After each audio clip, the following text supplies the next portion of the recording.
कल्पना कीजिए एक ऐसे समय की जब दुनिया के कई हिस्सों में शिक्षा की रोशनी मंद थी, जब यूरोप के अनेक क्षेत्रों में ज्ञान सीमित वर्ग तक सिमटा हुआ था। उसी समय भारत की पवित्र धरती पर एक ऐसा ज्ञान दीप प्रज्वलित था जिसकी आभा दूर देशों तक फैल रही थी। उसका नाम था नालंदा। नालंदा केवल एक विश्वविद्यालय नहीं था, वह एक जीवित परंपरा, एक विचारधारा और एक वैश्विक बौद्धिक आंदोलन का केंद्र था। 5वीं शताब्दी में गुप्त सम्राट कुमारगुप्त प्रथम के समय इसकी स्थापना मानी जाती है। बिहार की धरती पर राजगीर और पाटलिपुत्र के समीप स्थित यह महान शिक्षा केंद्र धीरे धीरे विश्व का सबसे प्रतिष्ठित विश्वविद्यालय बन गया। यहाँ केवल भारत ही नहीं, बल्कि चीन, Tibet, Korea, Japan, Sri Lanka, Sumatra और मध्य एशिया तक से विद्यार्थी ज्ञान प्राप्त करने आते थे। उस समय यात्रा करना अत्यंत कठिन था, फिर भी ज्ञान की प्यास लोगों को हजारों किलोमीटर दूर से नालंदा तक ले आती थी। नालंदा में प्रवेश लेना अत्यंत कठिन था। मुख्य द्वार पर विद्वान आचार्य स्वयं विद्यार्थियों की मौखिक परीक्षा लेते थे।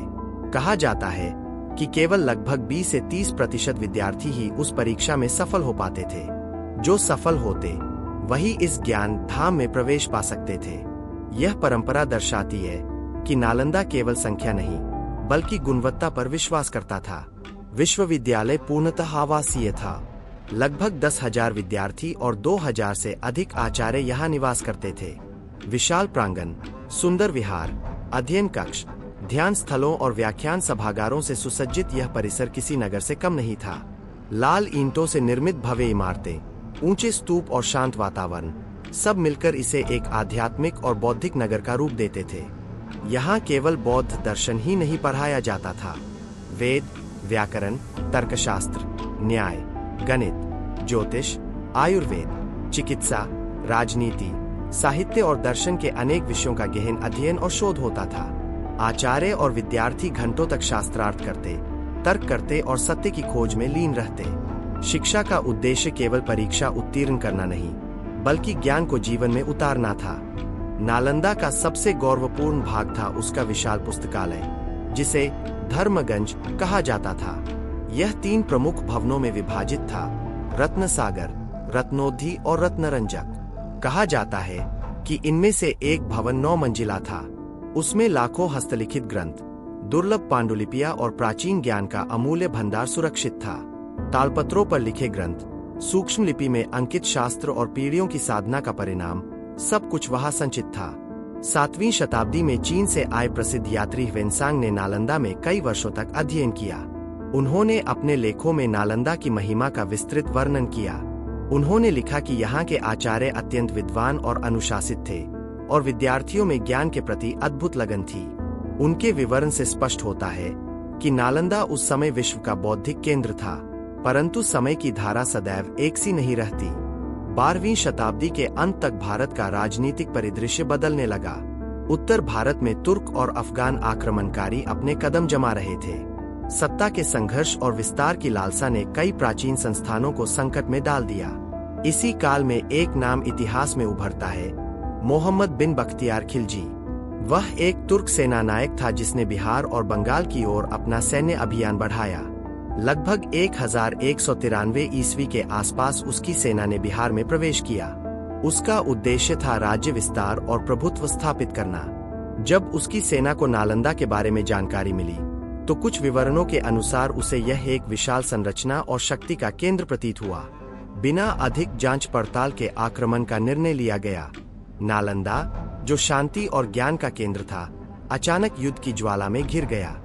एक शांत सुबह, जब आचार्य अपने शिष्यों को शिक्षा दे रहे थे, जब प्रांगण में मंत्रों और तर्कों की ध्वनि गूंज रही थी, तभी घोड़ों की टापों और सैनिकों की गर्जना ने उस शांति को चीर दिया। नालंदा के पास कोई सशस्त्र सेना नहीं थी। वहां के भिक्षु और विद्यार्थी निहत्थे थे। वे ज्ञान के साधक थे, युद्ध के नहीं। आक्रमणकारियों ने परिसर को घेर लिया। भवनों में आग लगा दी गई। अनेक भिक्षुओं और विद्यार्थियों की निर्ममता से हत्या कर दी गई। कितने लोग मारे गए, इसका सटीक आंकड़ा उपलब्ध नहीं है, परंतु यह स्पष्ट है कि यह एक भीषण नरसंहार था। ज्ञान की भूमि रक्तरंजित हो उठी। सबसे बड़ा आघात पुस्तकालय पर हुआ। धर्मगंज की विशाल इमारतें आग की लपटों में घिर गईं। तालपत्रों पर लिखे ग्रंथ सूखकर तुरंत जलने लगे। कहा जाता है कि पुस्तकालय में इतनी अधिक पांडुलिपियां थीं कि आग कई महीनों तक जलती रही। धुआं आकाश में छा गया। ज्ञान का वह अमूल्य भंडार राख में बदल गया।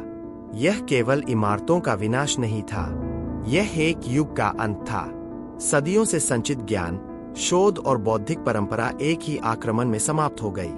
नालंदा के साथ साथ विक्रमशिला और ओदंतपुरी जैसे अन्य बौद्ध शिक्षा केंद्र भी नष्ट कर दिए गए। इस घटना के बाद भारत में बौद्ध धर्म का पतन तेज हो गया।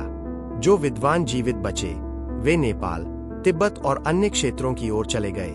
भारतीय ज्ञान की धारा विदेशों में प्रवाहित हुई, जहां उसे कुछ हद तक संरक्षण मिला, परंतु भारत की धरती पर वह निरंतरता टूट गई। इतिहासकारों ने इस आक्रमण का उल्लेख विभिन्न ग्रंथों में किया है। यद्यपि विवरणों में मतभेद है, परंतु यह निर्विवाद है कि 12वीं शताब्दी के अंत में नालंदा का विनाश हुआ और वह पुनः अपने प्राचीन स्वरूप में कभी स्थापित नहीं हो सका। आज बिहार के नालंदा जिले में उसके अवशेष मौजूद है। लाल ईंटों की टूटी दीवारें, खंडहर बने विहार और स्तूप सब मौन खड़े हैं। जब कोई वहां जाता है तो उसे केवल ईंटें नहीं दिखाई देती, बल्कि इतिहास की गूंज सुनाई देती है। ऐसा लगता है जैसे वे दीवारें अब भी शास्त्रार्थ की ध्वनि और विद्यार्थियों की जिज्ञासा को संजोए हुए हैं। 21वीं शताब्दी में नालंदा के पुनरुद्धार का प्रयास किया गया। आधुनिक नालंदा विश्वविद्यालय की स्थापना हुई ताकि उस प्राचीन परंपरा को पुनर्जीवित किया जा सके। यह एक प्रतीक है इस बात का कि ज्ञान को पूरी तरह समाप्त नहीं किया जा सकता। नालंदा का विनाश हमें एक गहरा संदेश देता है।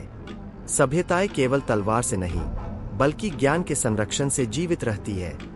जब पुस्तकें जलती है तो केवल कागज नहीं जलते, एक समाज की स्मृति, उसकी खोज और उसकी पहचान भी राख हो जाती है।